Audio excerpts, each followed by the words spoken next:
जगदम्बिका महामाया आद्या शक्ति पूर्ण प्रकृति योग माया चंडिका भुवनेश्वरी देवी को मेरा प्रणाम है। तो श्रीमद् देवी भागवत महापुराण में 5वें स्कंद में हम पढ़ रहे हैं कि देवी ने महिषासुर को जब मारा तो उससे पूर्व का कथानक चल रहा है कि महिषासुर स्वर्ग पर आक्रमण करने आ रहा है। तो इस कारण इंद्र विचलित हो रहे हैं और वो अपने गुरु बृहस्पति से परामर्श कर रहे हैं। तो बृहस्पति जी उनको शांत रहने की सलाह दे रहे हैं और कह रहे हैं कि धैर्य रखना परम आवश्यक है। दुख की घड़ी आने पर तुरंत धैर्य नहीं छोड़ देना चाहिए। तो देवेंद्र, हार और जीत तो सदा दैव पर ही निर्भर है। दैव मतलब डेस्टिनी, जो भाग्य में लिखा है वो दैव है, तो उस पर निर्भर है। तो हमें चिंता नहीं करनी चाहिए। शतक्रतो होनी तो होकर रहती है, इस बात पर आस्था रखनी चाहिए। हाँ, मनुष्य अपनी शक्ति के अनुसार उद्यम अवश्य करता रहे। वीतराग मुनिगण भी मुक्ति पाने के लिए निरंतर उद्यमशील रहते हैं। यहाँ तक कि जिनका संसार से मन उचट गया है वो अपनी मुक्ति और मोक्ष के लिए प्रयास तो करते ही रहते हैं। ऐसा तो है नहीं कि वो राजतिकता छोड़ देते हैं। तो इसलिए निर्धारित नीति के अनुसार सदा ही कार्य में संलग्न रहना सदा आवश्यक है। क्योंकि आप तो देवता हैं और देवताओं के राजा हैं, तो इसलिए आपको तो सदा ही उद्योग सहित उद्योग में संलग्न रहना पड़ेगा। तो प्राणी जो है देव का अनुशासन भंग नहीं कर सकता। देवराज, सेना, मंत्रिमंडल, मंत्र, रथ और आयुध ये सब तो साधन मात्र हैं। इनके द्वारा कार्य सिद्ध होने में भी संशय रहता है। तो इसलिए कई बार देखा जाता है कि देखो देव के कारण, यानी जो भाग्य में लिखा है, जिसे यद्रेच्छा भी कहते हैं, यद्रेच्छा भी कर्म फल में अपना स्थान रखती है, उस पर प्रभाव डालती है। तो किसी भी कर्म के फलित होने में देश, काल, कर्म, दैव, स्वभाव, यत्रेच्छा ये सब जो है अपना प्रभाव डालते हैं, जिसमें कर्म की प्रधानता है। और भारतवर्ष में तो कर्म की प्रधानता विशेष रूप से है, क्योंकि अन्य स्थानों पर भारतवर्ष के अतिरिक्त कर्मों का फल प्राप्त नहीं होता। उसमें कर्मों का फल प्राप्त नहीं होता, बल्कि जो व्यक्ति दुष्कर्म करता है उसको उस परिस्थिति की सुविधा से हटा दिया जाता है। संभवतः इसी प्रकार होता होगा। तो लेकिन कर्मों का फल केवल भारतवर्ष में मिलता है। तो चिंता नहीं करनी चाहिए। हर्ष और शोक शत्रु तुल्य है। हर्ष भी शत्रु तुल्य है, क्योंकि हर्ष करने पर फिर शोक का सामना करना पड़ता है और शोक में पड़ा हुआ व्यक्ति मृत्यु की ओर जाने लगता है। जो हताश हो जाता है उसकी मृत्यु होने वाली होती है। ये एक कहावत है कि जो डर गया सो मर गया, बिल्कुल सत्य है। क्योंकि डर लगने पर व्यक्ति की जो शरीर है वो मृत्यु का आलिंगन करने लगते हैं। उसके सांस लेने की नली में तुरंत ही स्राव होने लगता है और वो घुट जाता है, उसका दम घुटने लगता है। उसके हृदय पर आघात भी हो सकता है, उसको हृदय घात भी हो सकता है, हार्ट अटैक, या किसी उसके हृदय की गति अकस्मात रुक सकती है। तो ये सब डरे हुए व्यक्ति के लिए ऐसा प्रकृति करती है कि अपना शरीर ही साथ देना छोड़ देता है। तो हर्ष और शोक दोनों ही शत्रु तुल्य हैं। इन्हें अपने आत्मा को न सौंपे। समभाव जो है वही उचित है। जैसे भगवत गीता में भगवान श्री कृष्ण अर्जुन से कहते हैं, समभाव, इक्वेनिमिटी, इवन माइंडेडनेस वही अपनाने योग्य है। तो दुख और सुख सामने आने पर सहनशील बनना चाहिए, सह लेना चाहिए। सुख हो तो भी सह ले और दुख हो तो भी सह ले। जो प्रभावित नहीं होता उसके लिए कैसा सुख और कैसा दुख, उससे प्रभावित नहीं होना चाहिए। तो उस परिस्थिति में क्या क्या सोचे कि मैं तो निर्गुण आत्मा हूं, या मैं ब्रह्म हूं, या आत्मा हूं, और आत्मा का नाश कभी नहीं हो सकता, तो मेरा नाश तो हो नहीं सकता। ये शरीर गिर जाए तो गिर जाए, दूसरा शरीर प्राप्त हो जाएगा। ऐसा नहीं है कि एक शरीर गिर गया तो शरीर की प्राप्ति ही नहीं होगी, दूसरे शरीर की प्राप्ति पुनः हो जाएगी। मैं इन 24 गुणों से पृथक हूं। अब ये जो 24 गुण हैं प्रकृति के, जिसमें 5 कर्मेंद्रियां, 5 ज्ञानेन्द्रियां, 5 प्राण और 5 उन इंद्रियों के विषय हैं, और उसके अतिरिक्त जो 4 अंतःकरण है, मन, चित्त, बुद्धि, अहंकार, मिला के 24 या 27, कुछ लोग 19 बोलते हैं, कोई 15 बोलते हैं। तो ये अलग अलग, यही जो तत्व हैं उनको विभिन्न रीति से गिनने पर ये विभिन्न संख्याएं प्राप्त होती हैं। तो इसे सांख्य योग भी कहते हैं, जिसमें गणना की जाती है तत्वों की। तो इसे सांख्य योग कहते हैं। और इसमें हम ये सोचते हैं कि ये जो गुण हैं, जो इंद्रियां, ये मैं नहीं हूं। मैं जिस शरीर में रह रहा हूं ये उसके धर्म है। मैं तो इस शरीर में ऐसे रह रहा हूं जैसे किसी सराय में, किसी धर्मशाला में, होटल में कोई व्यक्ति रुका हुआ हो और उस होटल में बहुत से काम चल रहे हैं। तो ऐसे ही मैं कुछ दिन के लिए यहाँ आया हूं, फिर अपने घर चला जाऊंगा, कहीं और चला जाऊंगा। तो मुझे दुख और सुख से क्या प्रयोजन? भूख और प्यास का संबंध प्राण से होता है, शोक और मोह का संबंध मन से होता है, और जरा और मृत्यु का शरीर से संबंध है। तो ये 6 ऊर्मियां कहलाती हैं, जो कि शरीर, मन और प्राण से क्रमशः संबंधित है।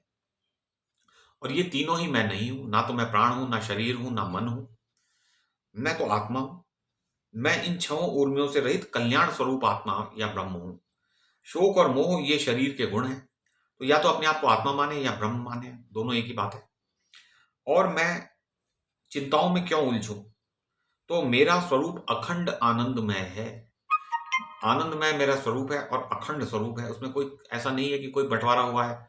ये जो संसार भांति भांति का दिखता है, ये तो एक आरोपित है। मुझ आत्मा पर ये सारा संसार रचा हुआ है और मैं इसका दृष्टा मात्र हूं। और प्रकृति और विकृति मेरे इस आनंदमय स्वरूप से पृथक है। फिर मेरा कभी दुख से क्या संबंध हो सकता है? देवराज, तो भगवान बृहस्पति कह रहे हैं भगवान देवराज इंद्र से कि हे देवराज, आप चिंता ना करें, धैर्य रखें और उद्योग करते रहिए युद्ध के लिए। अगर यदि महिषासुर आ रहा है तो उसका सामना करिए आप। तो ममता मत कीजिए। ममता ही परम दुख है और निर्ममत्व अर्थात ममता का अभाव हो जाना ही परम सुख का साधन है। तो जब हम किसी प्राणी में ममता करते हैं कि ये मेरा है, मम मतलब मेरा, ये मेरा, ये मेरी पत्नी, ये मेरा बेटा, ये मेरा धन, और जब वो हटते हैं अपने पास से तो बड़ा दुख कष्ट देते हैं वो। तो जब हम ममता ही नहीं रखेंगे तो कष्ट कैसे होगा? आज हमारा बेटा यदि विदेश चला जाए तो कितना दुख होता है, लेकिन अगर हम ये माने भाई ये तो कोई ना मेरा बेटा ना मैं किसी का पिता, हाँ अपना कर्तव्य हम कर रहे हैं, उनसे कोई आशा नहीं, तो कोई दुख क्यों होगा? आशा नहीं रखते किसी से। तो शचीपते, कोई सुखी होना चाहे तो संतोष का आश्रय ले। तो संतोष कर लो भाई, जो भगवान ने दिया है, जितना दिया, देवी कृपामयी माता महामाया जगदम्बा ने जो दिया है, तो हम उस उतने में क्यों ना संतुष्ट रहें। तो अथवा देवराज, ममता दूर करने के लिए ज्ञान का आश्रय लो। शास्त्रों में ये सब बातें बड़ी अच्छी तरह से समझाई गई हैं। स्थान स्थान पर, विभिन्न स्थानों पर व्यक्ति को ये सब बातें सिखाई जाती हैं शास्त्रों में। तो प्रारब्ध के विषय में निश्चय कर लो कि जो कुछ हो रहा है प्रारब्धवश हो रहा है, डेस्टिनी है, जैसा लिखा था, जैसे हमारे कर्म थे वैसा हो रहा है। और बिना भोगे कर्म समाप्त नहीं होते, ब्रह्मा का कथन है, बिना भोगे सुख और दुख समाप्त नहीं होते, ये स्पष्ट है। और देवता तुम्हारे सहायक हैं, तुम स्वयं भी बुद्धिमान हो। ऐसी स्थिति में चिंता मत करो। और देखो, सुख और दुख से क्या पता चलता है? जब व्यक्ति सुखी होता है तो उसके पुण्य का बीत रहे होते हैं, व्यय हो रहे होते हैं, पुण्यों का खर्चा हो रहा होता है। और जब व्यक्ति पर दुख टूटता है तो उसके पाप कम हो रहे होते हैं।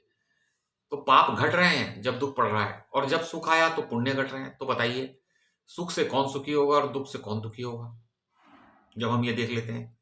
तो इसलिए विद्वान पुरुष को सुख के अभाव में भी सर्वथा आनंद का अनुभव करना चाहिए, आनंदित रहना चाहिए, समभाव में रहो और मगन रहो।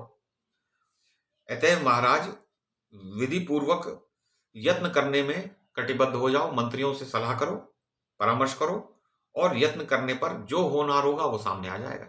जब हमने प्रयास पूरी तरह किया है, फिर जो भी परिणाम हो, सुख दुखे समे कृत्वा लाभ अलाभ भौ जया अजयौ ततो युद्धाय युद्धस्व नैवं पापम वापस्यसि। भगवान श्री कृष्ण भगवद गीता में उन्होंने अर्जुन को इस प्रकार का उपदेश दिया, सुख दुखे समय कृत्वा, सुख और दुख को सम कर लो, लाभ अलाभ, लाभ हो या हानि हो उसमें भी संभाव रखो, जय अजय, जय और पराजय दोनों में संभाव रखो, ततो युद्धाय युज्यस्व, और ये सब करके संभाव में तब युद्ध करो, तो नैवम पापम वापस्यसि, तो तुम पाप कर्म का आचरण नहीं करोगे।